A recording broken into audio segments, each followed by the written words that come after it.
Every 4 years, something extraordinary happens. The world stops. Offices become quiet. Schools pause lessons. Restaurants fill with fans. Entire countries hold their breath. And for a single month, football becomes the center of the planet. Billions of people watch the FIFA World Cup. It's one of the biggest events humanity has ever created. The greatest players. The greatest rivalries. The greatest moments. But while billions of fans are focused on goals, trophies, and celebrations, something else is happening behind the scenes. Something far bigger. A financial machine. A machine so powerful that every World Cup generates billions of dollars. Think about that for a moment. FIFA doesn't manufacture smartphones. It doesn't build cars. It doesn't own oil fields. It doesn't operate giant factories. Yet somehow, FIFA has become one of the wealthiest organizations in sports. How? Where does all that money actually come from? And why does every World Cup seem to make FIFA even richer than before? Most fans never ask these questions. Because the money machine is hidden behind the spectacle, behind the fireworks, behind the national anthems, behind the unforgettable moments we remember for years. But once you understand how the system works, you'll never watch football the same way again. Because the World Cup isn't just a sporting event. It's one of the most profitable businesses on Earth. And the story begins with something invisible. Something more valuable than gold. Human attention. Most businesses sell products. Apple sells phones. Car companies sell vehicles. Restaurants sell food. But FIFA sells something completely different. Attention. And in the modern economy, attention is one of the most valuable resources on Earth. Think about it. Every company wants your attention. Netflix fights for it. TikTok fights for it. YouTube fights for it. Advertisers spend billions trying to capture it. Because attention eventually becomes money. And nobody captures attention quite like the World Cup. For 1 month, billions of people voluntarily focus on the same event. The same matches. The same players. The same stories. This level of global attention is incredibly rare. In fact, it's almost impossible to replicate. And FIFA realized something important decades ago. If you control attention, you control opportunity.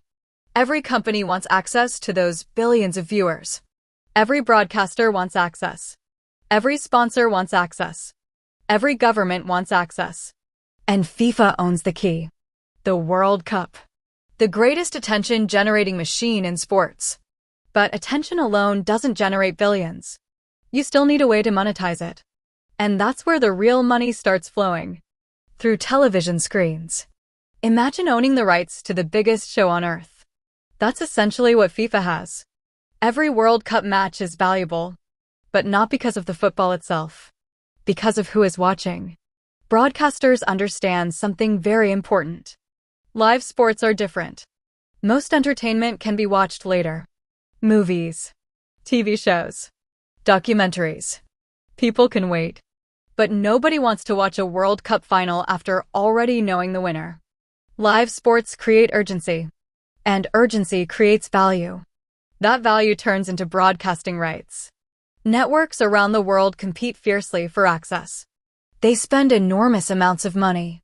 Sometimes hundreds of millions. Sometimes billions. Just for the right to show matches. And FIFA collects those payments.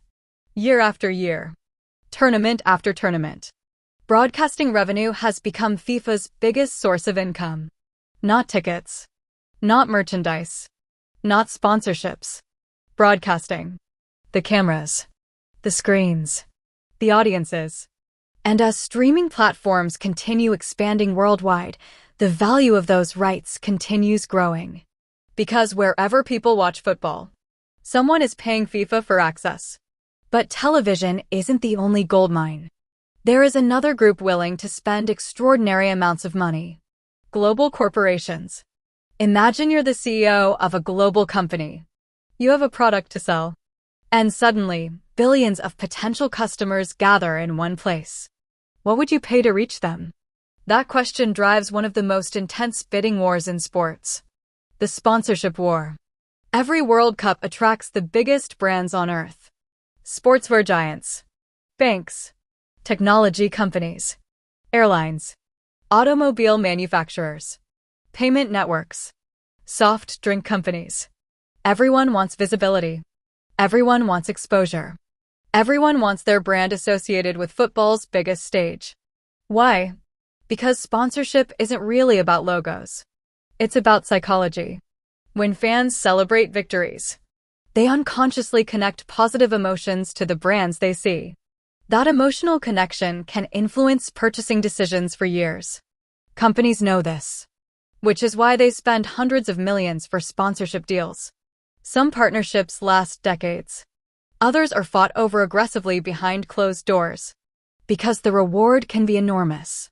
One successful World Cup campaign can generate billions in additional sales. And FIFA understands this better than anyone. The organization isn't simply selling sponsorship packages. It's selling access to emotion, access to passion, access to billions of consumers.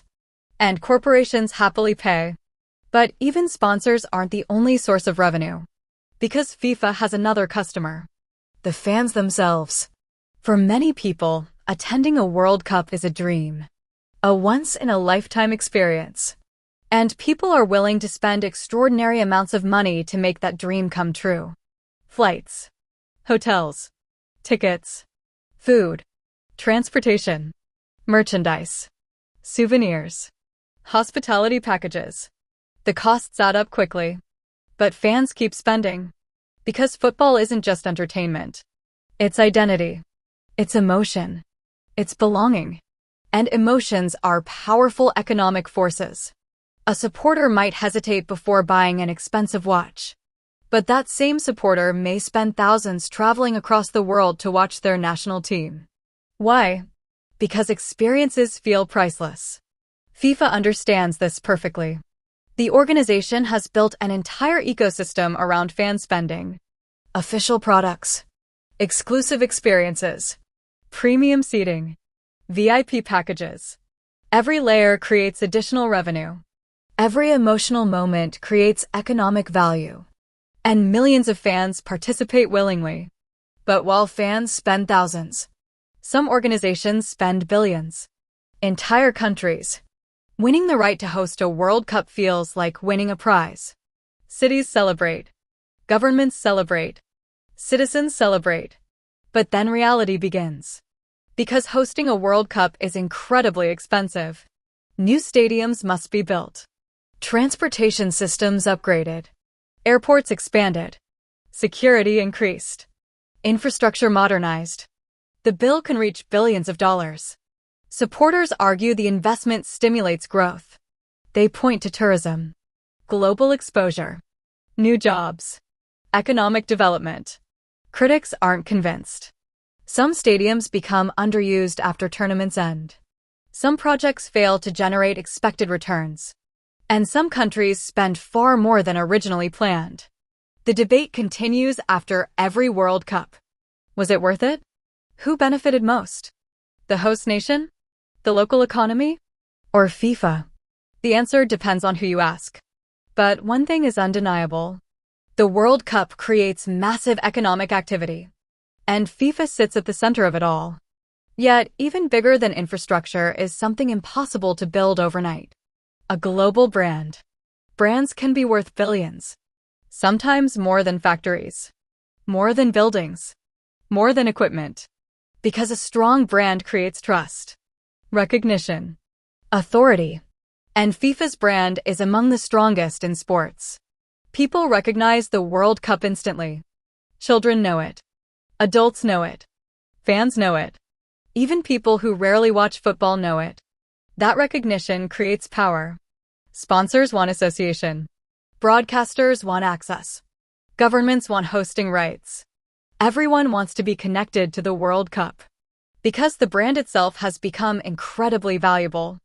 And the stronger the brand becomes, the more money FIFA can charge. It's a self-reinforcing cycle. More attention creates more revenue. More revenue creates more promotion. More promotion strengthens the brand. And the cycle repeats. But FIFA isn't stopping there. Because World Cup 2026 is designed to be bigger than anything before it. World Cup 2026 isn't just another tournament. It's a business expansion. More teams, more matches, more host cities, more viewers, more sponsors, more opportunities. The tournament will span North America, one of the largest consumer markets on Earth. That alone creates enormous revenue potential. More games mean more broadcasting inventory. More games mean more sponsorship opportunities. More games mean more tickets. More games mean more spending. For FIFA, expansion isn't just about football. It's about scale. And scale often means profit. The organization hopes to reach new audiences, new markets, new revenue streams. Everything about 2026 points toward growth. But bigger tournaments also create bigger questions. Questions about power, money, and controversy. Whenever billions of dollars are involved, controversy follows. The World Cup is no exception. Over the years, debates surrounding FIFA have become almost as famous as the matches themselves. Questions about governance, questions about transparency, questions about influence, questions about commercial priorities. Critics argue football has become too focused on money. Supporters argue growth benefits the global game. The truth is complex. But controversy hasn't slowed FIFA's financial growth. In many ways, the organization continues becoming more valuable, more powerful, more influential, which raises an important question. What happens next? Football is changing. Technology is changing. Media is changing. And FIFA is changing with them. Streaming platforms are growing. Digital audiences are expanding. Artificial intelligence is transforming content creation. Global connectivity continues increasing. All of these trends create new opportunities, new viewers, new revenue, new business models. The World Cup of the future may look very different from the tournaments of the past. But one thing is unlikely to change: the value of attention. As long as billions of people continue watching football, FIFA's financial machine will continue operating, growing, expanding, evolving, and generating enormous amounts of money. Because behind every goal, behind every trophy, behind every celebration, exists one of the most successful business systems ever created. The next time you watch the World Cup, remember this. You're not just watching football. You're watching a billion-dollar machine in action.